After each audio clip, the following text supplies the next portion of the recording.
everybody. Buongiorno. Buongiorno, Bonnie. Buongiorno. I guess that's kind of foreshadowing. Buongiorno, spettatrici. Come va? Yeah, I don't. Why am I speaking in Italiano? I wonder why. Are you speaking Italiano, No, because I Bonnie? don't know. Can you? No, I can't.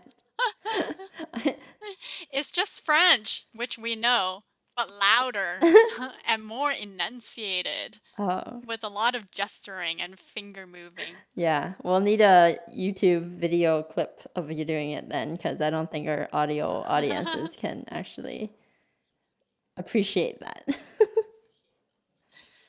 So, welcome everybody to episode 12. You are listening to Sakura Pop Podcast, where your musings of K dramas come to life.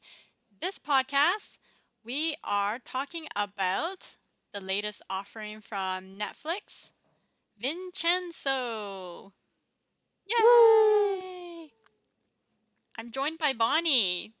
Many happy returns, Bonnie. Thank you, thank you. I'm happy to be back. I feel like whenever I watch an episode of Vincenzo, all I want to do afterwards is splurt out random Italian phrases. Yeah. I want to learn how to curse in Italian, like Song Joong Ki. I think that was like the first thing he said. It was a curse word. Yes.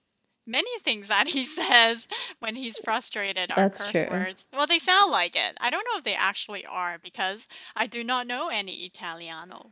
I watched a YouTube But video of an Italian YouTuber kind of critiquing his Italian.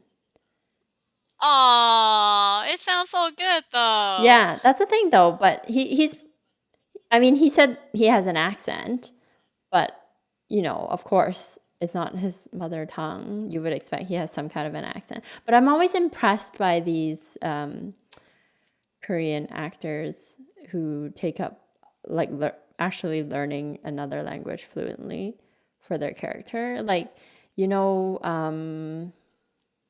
Park Shin-hye in Memories of Alhambra, she spoke Spanish very well apparently to like I mean, I don't speak Spanish fluently, but other people who do were saying how like she was pretty good.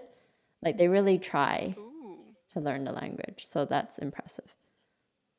Yep, yeah, and I'm watching Mr. Sunshine, and there's a lot of Japanese in Mhm. it, and there's one particular character who seems like he's speaking fluent Japanese. It's very, very good, and it's very real, and it makes me think that not only has he had Mhm. lessons, that's what he's been doing for a large part of his career is learning good Japanese. So yes, these actors can get very into their roles and and be able they try their best to speaking the language as authentically as possible. Yeah, that's amazing. Yep. Yes. Good for them. So after the entertaining but ultimately flawed Space Sweepers movie, Song Joong Ki is back in Drama Land.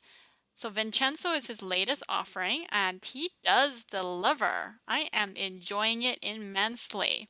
I'm going to give a summary of this K drama in my own words because I don't like the Netflix summary for it. It doesn't sound, it gives you a different impression Mhm. if you haven't seen it before. So I'm going to make my own, what I believe a more accurate depiction of what this show is about. And here it goes. After spending his adult life working and living as a mafia lawyer in Italiano, Korean native Vincenzo returns from Italy to Korea to make a statement, make some personal gains, and show a nasty conglomerate that he will do business his way. How does that sound? This is the Netflix one? This Nope, is this is yours. mine. This is mine. Yep. Yeah, I think it's fair. I think it's in keeping. It's a good summary. Yep. Why there is actually a reason for why I decided to not read off the usual Netflix summary like I normally do. And it's because I had such a different expectation going into episode one than what I thought the genre of the drama would be. Yeah, why don't we talk about that? Yes, expectations and first Yeah. impression. Episode 1. I thought, okay, you know what? This is going to be very Godfather like, Godfather the movie, or it's going to be kind of like James Bondish. There's going to be explosions, a lot of it'll be mafia battling gangs over territory, things like Mhm. that. Gunfights, knife fights. It'll be an action thriller. Honest, even throughout episode 1, I felt like the same kind of genre was carried throughout, similar to the trailer. It was very, like, serious, very action, very, all, like, mafia and, bang bang kind of, bad guy. Bang bang shoot 'em Yeah. ups. So then I was Yeah. like, "Oh, is this what the whole show is gonna be like? Because I don't know if I would wanna keep watching if it is." Uh, Me too. That was my thoughts exactly. yeah. It. I don't. There are certain types of action thrillers I enjoy, but the Korean dramas don't fall into the types of action thrillers that I enjoy. Mhm. So I was surprisingly taken back when, after watching episodes and one and two, I could see this show is going a whole different direction. It turned my expectations like upside down. And I remember texting you probably after, as soon as I finished episode one, Oh, yeah? that I was expecting this to be the drama of the year. There, I've said it. Big The statement. 2021 drama of the year. We still have, And it's like only I know, we March. have 9 more months to go, Jackie. It's only March, and at that time, I was only on like episode two. Wow. That means it's left quite the impression on you. Well, I just love how unexpected the sequence of events turned. I love the quality of the production, and this drama is very smart and it's very cheeky. There's a lot of good wit that's like written in, and it's not. I don't. It doesn't feel like an action thriller after the first half of the first episode. Yep. It it definitely ended up from a very grandiose original setup in Italy to becoming an off the cuff comedy Mhm. of sorts in Korea. Which is what we're used Like, to. yes, yeah, like, yes, it's about gangs, there's an evil conglomerate, and there's a good deal of lawyering.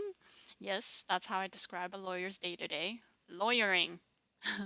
But the plot just seems to serve the comedy, and that's my first impression. There's a very strong comedic component to Vincenzo. Very strong, and I appreciate it because there are very dark subjects as well.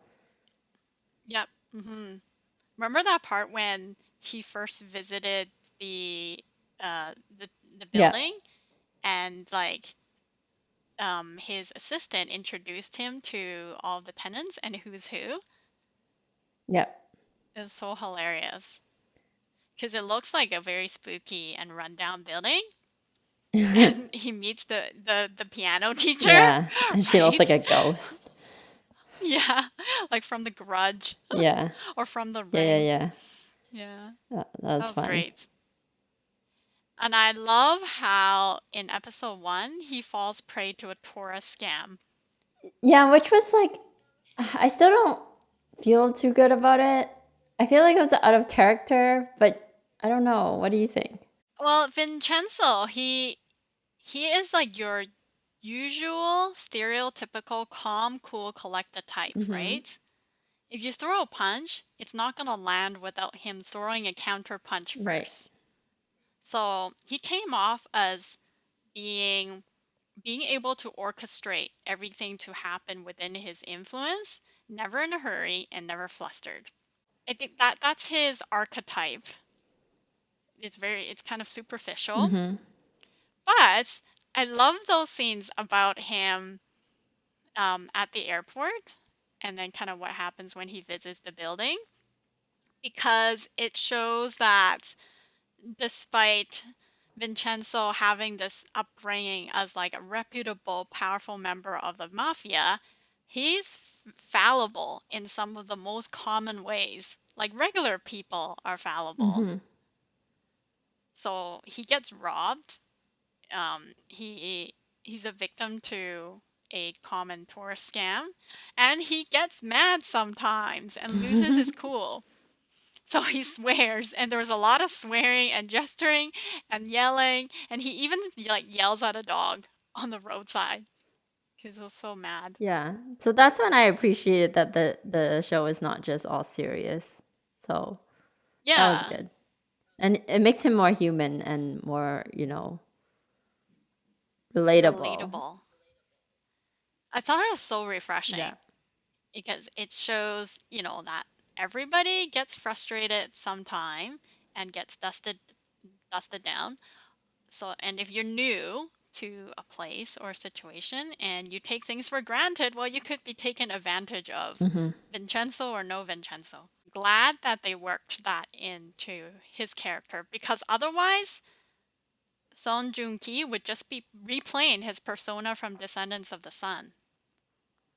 Oh yeah. Yeah, yeah. He's like a military captain Mm-hmm. in a previous extraordinarily popular K drama called Descendants of the Sun, and he's just this one archetype throughout the whole show. Oh, Not not very relatable. interesting. Yeah, I didn't find him very interesting, but he's certainly very interesting in the show. Once he arrives in Korea, he becomes an underdog. Nobody really knows who he Mm-hmm. is or his background, and he has no backing, seemingly. Like, he doesn't have his mafia gang with him to help him carry out certain schemes. So that's really good. That's what you like watching, right, Bonnie? Kind of, the start from zero and then working the way up. Yes, but he's not starting from zero. Because, like, even if he was robbed, he still somehow ends up with nice suits and stuff, That's true. right? He's still got a considerable sum of money Yeah. He still has, the guy working for him. One guy working for to him. start out with, like one loyal Yeah. assistant. And he still seems powerful enough that he's not like totally, from the ground up. So, but in this case, I don't mind that he wasn't like a nobody because I appreciate how badass he is throughout the whole show. Because I Yeah. don't, He can yeah, fight. because a lot of the times with K dramas, there are only two archetypes for the male leads. They're either like really weak and really nice and, a really nice, good person, and then they just end up like getting stuff or getting to where they need to be, or they start off like super rich, have everything that they need and super spoiled, and then the girl still falls in love with him. I feel like he's somewhere in the middle where, you can tell that he's weathered some storms, he's been through some crap, but he's also very strong and he doesn't take BS from people. It's a good point. It's a good part. A great balance. Like you said, he's not like a Yeah. good guy. He's, mafia, but at the same time, that doesn't bother me. Like he's not arrogant about it in the sense that he doesn't use it in a way that makes me not like him. He doesn't harm people in general with what he needs to do. In Korea, Yeah. that is. Apparently in Italy, he's killed a whole bunch of, numerous uh opposing gang Yeah, members. but you don't see that. So he's definitely not a Yeah, good guy. Yeah. No, we don't. We saw a little bit right. of it. He shot down all those guys. Um, but yeah, there is some honor among thieves after all. Yeah, that's interesting. Like, I wonder where that comes from. Because his half brother certainly doesn't act in that same, semi honorable way. Again, like, that strikes me as kind of Godfather. It's got a Godfather type tone to it.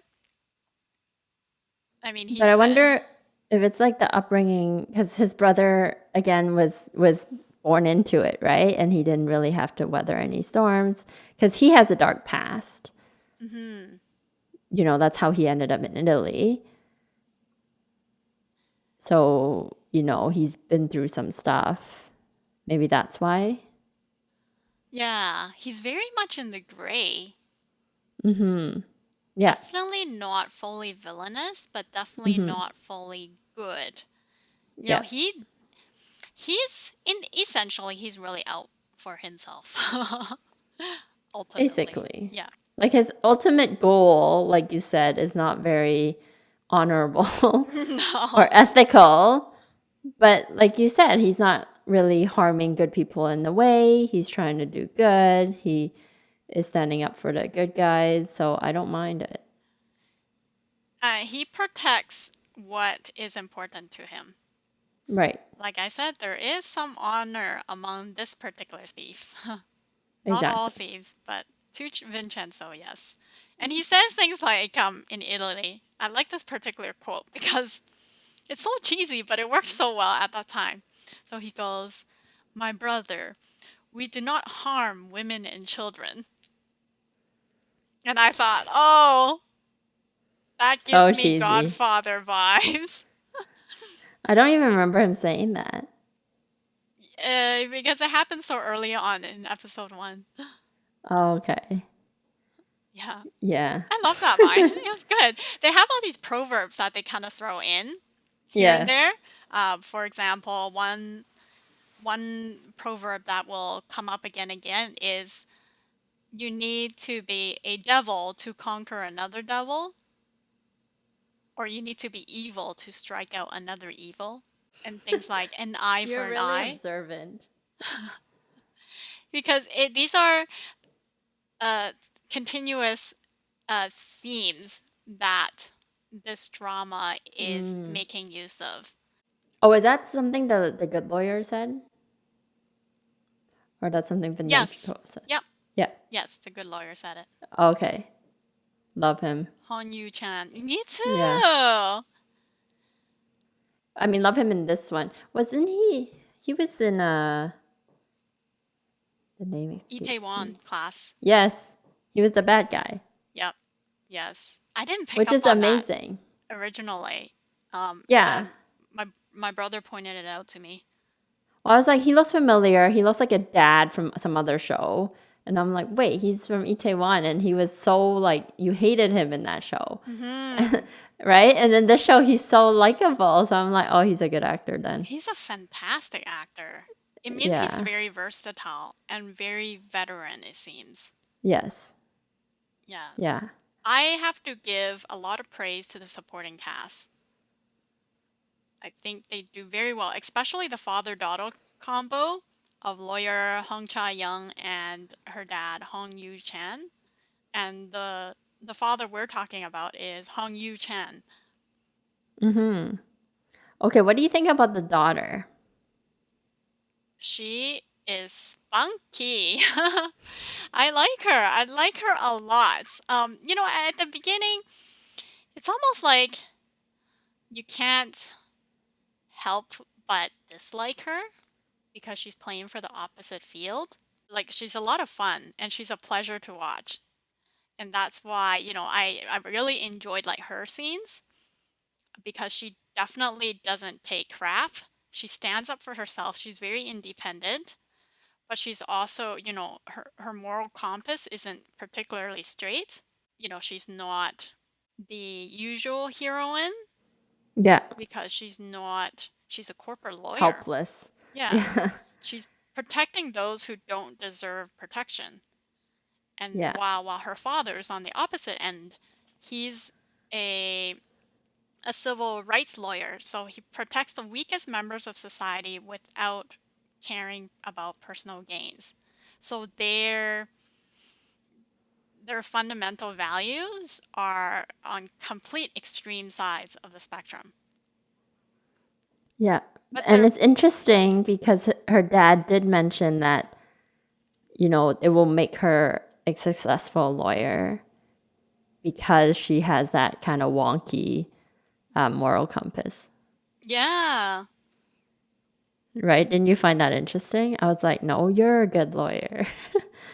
But then he was like, I no, she'll be a better one because of that. yeah, I can see where he's coming from. Because the whole feud is about their particular values on society. Mm-hmm. And he seems to have, of course, like he loves his daughter, but it's tough love. Mm-hmm. In fact, he tries to disown her, which Yeah. which that was pretty hilarious actually the way they went about it.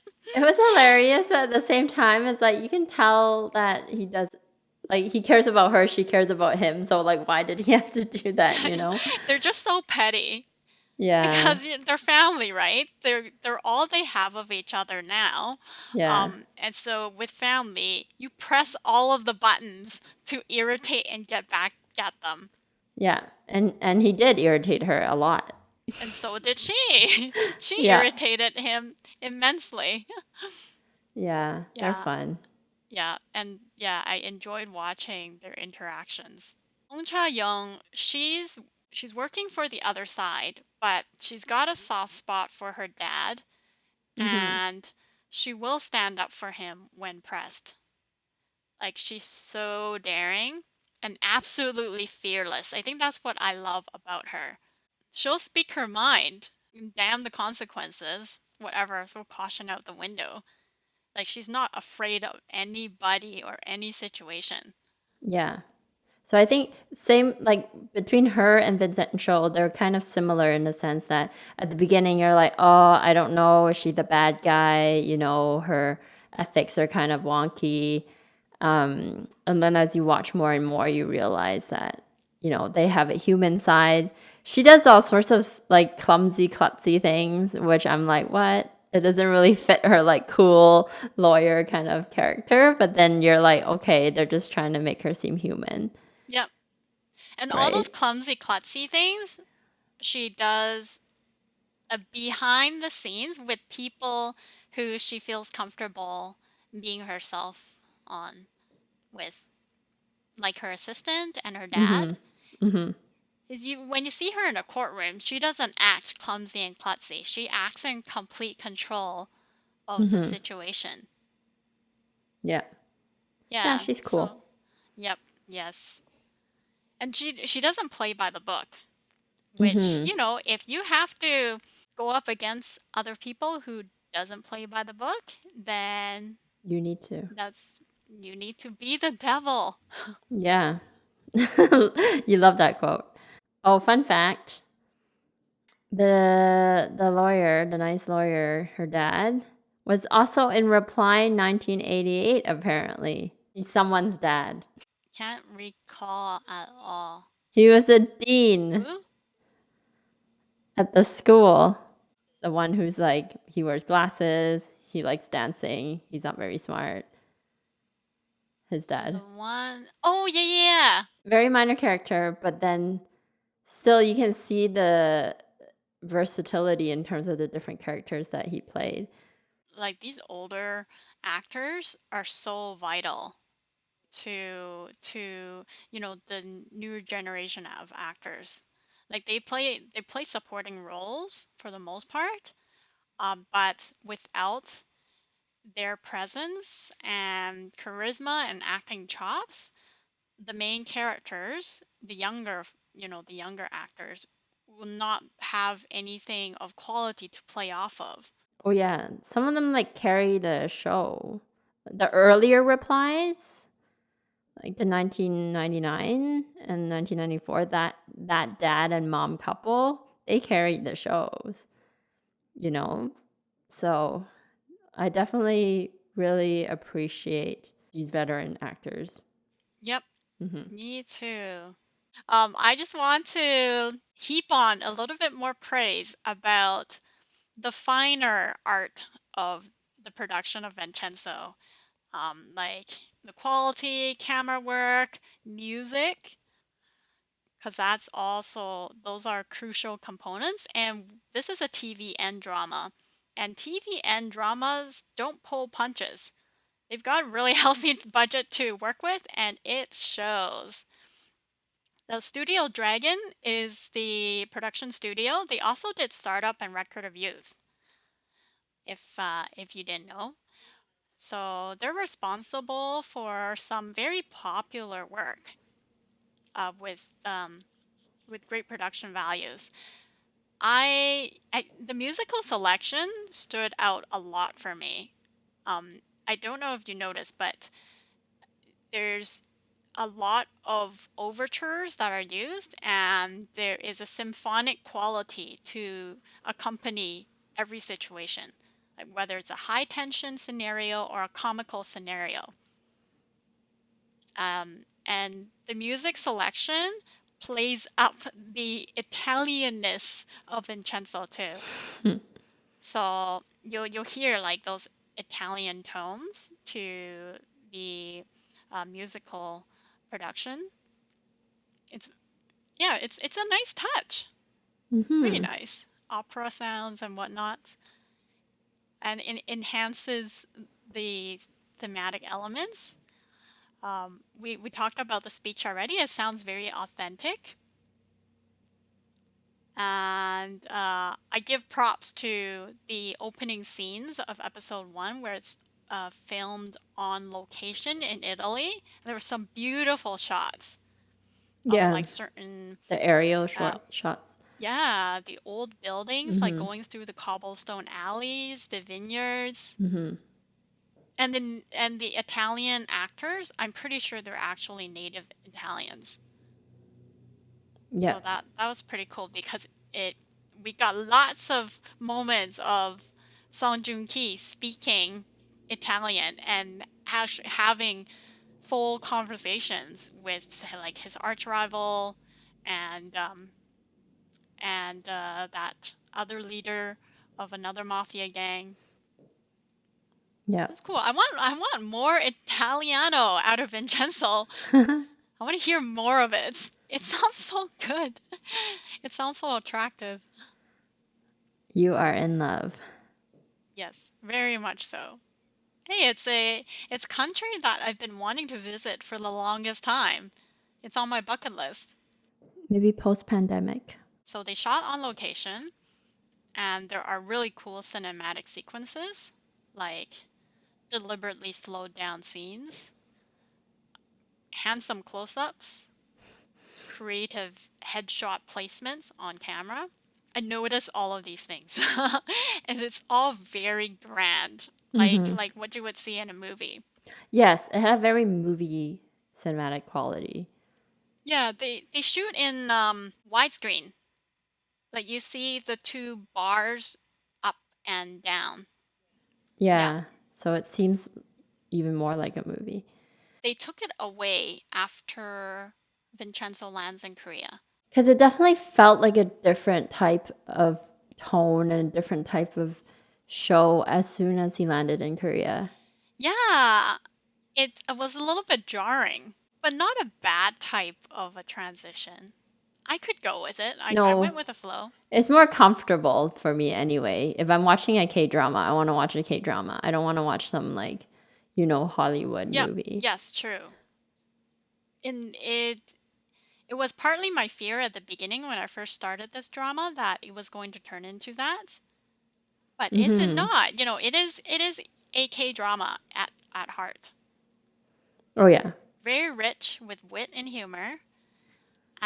It's got its own like flow and brand of entertainment, which I feel is very unique in this K drama scape. That's why I pushed it so hard to get you to watch it, Bonnie. Well, that was one thing. When I saw the trailer, I was like, first episode, I was, and then the third thing was it's one of those dramas that are not finished yet, so I can't really binge it quickly. So that was my third, like, do I want to start something? But I've had enough to like occupy my time that, I'm not constantly running out of material to watch, so I'm fine. There's 1 hour and 15 minutes in every episode, Bonnie. You still want to binge it? Yeah, I always binge my K-dramas. They're always that long. I don't know how you do it, but I If a only show is good, then it's bingeable for me because I want to know what's happening I next. maxed out for Vincenzo at 1.5 episodes each sitting. I can't push past like 2 episodes at a time for sure. So, That's why you notice all these quotes and I don't. yes. Yeah, because I am just digesting it. I'm Yeah, savoring this meal. I don't digest. This 10-course meal for me. Yeah. So it's good. It's good for you to watch these shows that are coming out weekly. Yep, it works very well. This has been Sakura Pop's first impression of Vincenzo. But wait, there's more! Stay tuned for part 2 of this episode as we continue to dissect episodes of Vincenzo, and from there on out, we will be in spoiler bound territory. Listen to our reactions, our predictions, and I'll even throw in Italian trivia for good measure. Bonnie and I will see you soon to part 2. Arrivederci.